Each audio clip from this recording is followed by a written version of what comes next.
بسم اللہ الرحمن الرحیم۔ رمضان المبارک کا چاند دیکھنے کے بعد یہ عمل ضرور کر لینا۔ محترم ناظرین، یہ صبر کا مہینہ ہے اور صبر کا بدلہ جنت ہے۔ یہ مہینہ لوگوں کے ساتھ غم خواری کا ہے۔ اس مہینے میں مومن کا رزق بڑھا دیا جاتا ہے۔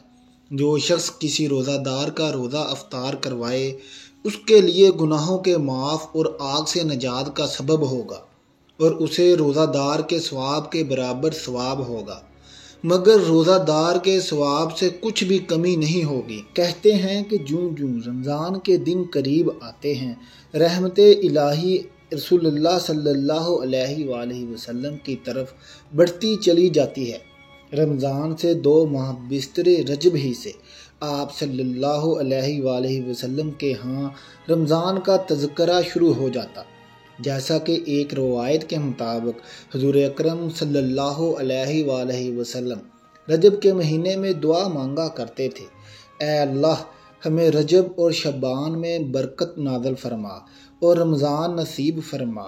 جب رسول اکرم صلی اللہ علیہ وآلہ وسلم شعبان کے مہینے میں داخل ہوتے تو یہ ذوق و شوق مزید بڑھ جاتا اور آپ اس شب و روز گویا رمضان جیسا رنگ اختیار کر لیتے۔ یاد رہے کہ شعبان کا مہینہ گزر چکا ہے، رمضان کا مہینہ شروع ہونے کو ہے، اور جیسے ہی رمضان کا چاند نظر آئے گا رمضان کا مہینہ شروع ہو جائے گا۔ اس مہینے میں ہمارے پیارے آقا صلی اللہ علیہ وآلہ وسلم نے کون سے کام کرنے کی تاکید فرمائی ہے، ہم آپ کو آج کی ویڈیو میں یہی سب بتائیں گے، اور ساتھ میں آپ کو یہ بھی بتائیں گے کہ قرآن مجید کی وہ کون سی مبارک صورت ہے جسے آپ نے رمضان المبارک کا چاند نظر آنے پر پڑھنا ہے، جس سے آپ کے گھر کے حالات ٹھیک ہو جائیں گے، آپ کی ہر طرح کی تنگی دور ہو جائے گی۔ اس بارے میں مکمل تفصیل جاننے کے لیے ویڈیو کو آخر تک ضرور دیکھیے گا۔ یاد رہے کہ شعبان کے دنوں میں رمضان کو پا لینے کی طلب کا اظہار اس حدیث سے بھی ہوتا ہے، جس میں حضور اکرم صلی اللہ علیہ وآلہ وسلم رمضان کے انتظار میں شعبان کے دن گن گن کر گزارنے کی تاکید فرمائی ہے، جیسا کہ ایک روایت میں ہے کہ شعبان کے چاند رمضان کے انتظار میں گن گن کر گزارو۔ ناظرین، اس حدیث سے مراد ہے کہ رمضان کی آمد کے پیش نظر شعبان کی تاریخوں کا بھی حساب رکھو۔ رمضان کے شروع ہونے سے پہلے ہی اللہ کے پیارے حبیب صلی اللہ علیہ وآلہ وسلم صحابہ کو یوں فکر مند فرماتے، یاد رہے یہ صرف صحابہ کو فکر مند نہیں فرمایا بلکہ پوری امت کو یہ پیغام دیا ہے کہ رمضان میں کیا عمل کرنے چاہیے۔ اس بارے میں حضرت سلیمان فارسی سے روایت ہے، نبی کریم صلی اللہ علیہ وآلہ وسلم نے شعبان کی آخری تاریخ کو وعد فرمایا اور رمضان کی آمد کی خبر دیتے ہوئے آپ صلی اللہ علیہ وآلہ وسلم نے فرمایا، سنو تم پر ایک مہینہ سایہ فگن ہونے والا ہے جو بہت بڑا اور بہت مبارک مہینہ ہے۔ اس میں ایک رات ایسی ہے جو 1000 مہینوں سے بڑھ کر ہے۔ اللہ تعالیٰ نے اس کے روزے رکھنا فرض فرمایا اور اس کی رات کے قیام کو ثواب ٹھہرایا۔ جو شخص اس مہینے میں کوئی نفلی نیکی بجا لائے گا وہ ایسا ہی ہے جیسے عام دنوں میں فرض کا ثواب ہو، اور جو شخص اس مہینے میں کسی فرض کو ادا کرے گا وہ ایسا ہے جیسے غیر رمضان میں 70 فرائض ادا کرے۔ یہ صبر کا مہینہ ہے اور صبر کا بدلہ جنت ہے۔ یہ مہینہ لوگوں کے ساتھ غم خواری کا مہینہ ہے۔ اس مہینے میں مومن کا رزق بڑھا دیا جاتا ہے۔ جو شخص کسی روزے دار کا روزہ افطار کروائے اس کے لیے گناہوں کے معاف ہونے اور آخرت میں نجات کا سبب ہوگا، اسے روزے دار کے ثواب کے برابر ثواب ہوگا، مگر روزے دار کے ثواب میں کچھ بھی کمی نہیں ہوگی۔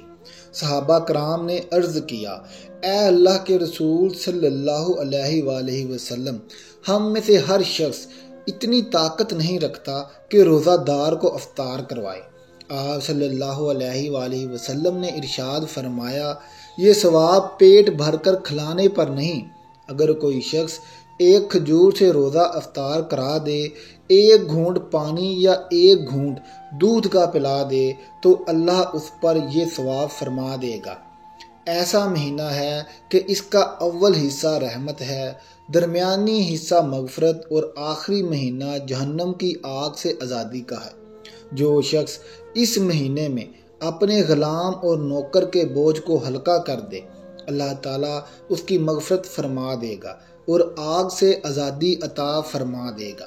اس مہینے میں 4 چیزوں کی کثرت کیا کرو، جن میں سے 2 چیزیں اللہ کی رضا کے لیے ہیں اور 2 چیزیں ایسی ہیں جن سے تمہیں سارا کام نہیں۔ پہلی 2 چیزیں جن سے تم اپنے رب کو راضی کرو وہ کلمہ طیبہ اور استغفار کی کثرت ہے، اور دوسری 2 چیزیں یہ ہیں کہ جنت کی طلب کرو اور جہنم کی آگ سے پناہ مانگو۔ جو شخص کسی روزے دار کو افطار کراتے ہوئے پانی پلائے گا، اللہ تعالیٰ میرے حوض سے اس کو ایسا پانی پلائے گا جس کے بعد جنت میں داخل ہونے تک اسے پیاس نہیں لگے گی۔ تو ناظرین، یہ تفصیلی حدیث ہر مسلمان کو اپنے پلے باندھ لینی چاہیے کہ اس حدیث میں اللہ کے رسول صلی اللہ علیہ وآلہ وسلم نے رمضان کے مہینے کے وہ کام تفصیل کے ساتھ بتلائے ہیں جن کا رمضان میں اہتمام کرنا چاہیے۔ محترم ناظرین، رمضان میں جو اجر و ثواب بڑھا دیا جاتا ہے، اس کا بھی ذکر فرما دیا ہے تاکہ ہر مسلمان اس مبارک مہینے میں شوق کے ساتھ عبادت کرے، اور یہ انسانی فطرت ہے۔ جب اسے کسی چیز میں زیادہ نفع نظر آتا ہے تو اس کی رغبت اس جانب بڑھ جاتی ہے۔ تو ناظرین، یاد رہے کہ اللہ تعالیٰ نے یہ مبارک مہینہ ہمیں اس لیے عطا فرمایا ہے کہ 11 مہینے انسان دنیا کے رندوں میں مشغول رہتا ہے، جس کی وجہ سے دلوں میں غفلت پیدا ہو جاتی ہے، روحانیت اور اللہ تعالیٰ کے قرب میں کمی واقع ہو جاتی ہے۔ محترم ناظرین، رمضان المبارک کے آدمی اللہ کی عبادت سے اس قدر کمی کو دور کر سکتا ہے، دلوں کی غفلت اور زنگ کو دور کر سکتا ہے، تاکہ اللہ تعالیٰ کا قرب حاصل کر کے زندگی کا ایک نیا دور شروع ہو جائے۔ آئیے آپ کو بتاتے ہیں کہ رمضان کا چاند دیکھ کر آپ نے کون سی سورت پڑھنی ہے۔ کہتے ہیں کہ کسی نے حضرت علی رضی اللہ تعالیٰ عنہ سے شکایت کی کہ اس کے گھر کے حالات خراب ہیں، اس میں تنگی ہے، تو حضرت علی رضی اللہ تعالیٰ عنہ نے اس شخص سے فرمایا کہ ابھی رمضان کا مہینہ قریب ہے، اس لیے جب تک رمضان کا چاند دیکھو اور چاند دیکھتے ہی سورۃ فاتحہ کو پڑھ لینا اور اپنے حالات کے لیے دعا کرنا، کیونکہ میں نے اللہ کے رسول اللہ صلی اللہ علیہ وآلہ وسلم سے سنا ہے کہ جب رمضان آتا ہے تو جنت کے اور اللہ کی رحمت کے دروازے کھول دیے جاتے ہیں اور جہنم کے دروازے بند کر دیے جاتے ہیں۔ اس لیے اس مہینے کا چاند دیکھ کر اللہ تعالیٰ سے جو بھی دعا مانگی جائے اللہ تعالیٰ عطا فرماتے ہیں۔ سورۃ فاتحہ مختصر سورت ہے، اس کی برکات بہت زیادہ ہیں، اس لیے سورت کا وظیفہ بھی لازمی کریں اور اپنی حاجات کے لیے اللہ تعالیٰ سے دعا مانگیں۔ انشاءاللہ آپ کی حاجت اس وظیفے کی برکت سے پوری کر دی جائے گی۔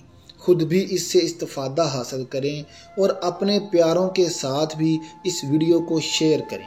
ناظرین، آخر میں آپ کو رمضان کا چاند دیکھنے کی وہ دعا بھی بتاتے ہیں جو آپ صلی اللہ علیہ وآلہ وسلم رمضان کا چاند دیکھ کر مانگا کرتے تھے۔ اس حوالے سے حضرت جعفر رضی اللہ تعالیٰ عنہ بیان کرتے ہیں کہ ایک موقع پر جب آپ صلی اللہ علیہ وآلہ وسلم نے رمضان کا چاند دیکھا تو آپ لوگوں کی طرف متوجہ ہوئے اور پھر یہ جمع دعا فرمائی، جس کا ترجمہ کچھ یوں ہے: اے اللہ، اس رمضان کے چاند کو ہم پر امن، ایمان، سلامتی، اسلام، عظیم عافیت کے ساتھ طلوع فرما اور بیماریوں کو دور کرنے، روزہ، نماز، تلاوت قرآن کے لیے مددگار کر کے طلوع فرما۔ اے اللہ، ہمیں رمضان کے لیے سلامت رکھ اور رمضان کو ہمارے لیے سلامتی کا موجب بنا اور اسے ہم سے اس حالت میں واپس کر کہ رمضان جائے اور میں بخش چکا ہوں۔ اے اللہ ہم پر رحم فرما اور ہم سے درگزر فرما۔ اس لیے ہمیں چاہیے کہ رمضان شروع ہونے سے پہلے اللہ تعالیٰ سے عہد کریں کہ ہم اس مہینے میں کوئی ایسا کام نہیں کریں گے جو اللہ کی ناراضگی کا سبب ہو، اور اس مہینے میں ہم اپنا زیادہ وقت اللہ کی عبادت اور اس کی خوشنودی حاصل کرنے میں گزاریں گے۔ انشاءاللہ دعا ہے کہ اللہ تعالیٰ میرا سنانا اور آپ کا سننا اپنی بارگاہ الہی میں قبول اور منظور فرمائے، آمین ثم آمین۔ ناظرین کمنٹ باکس میں ایک بار سبحان اللہ لکھ دیں اور ہمارا چینل سبسکرائب کریں تاکہ ہر آنے والی نئی ویڈیو سب سے پہلے آپ تک پہنچ سکے۔ شکریہ۔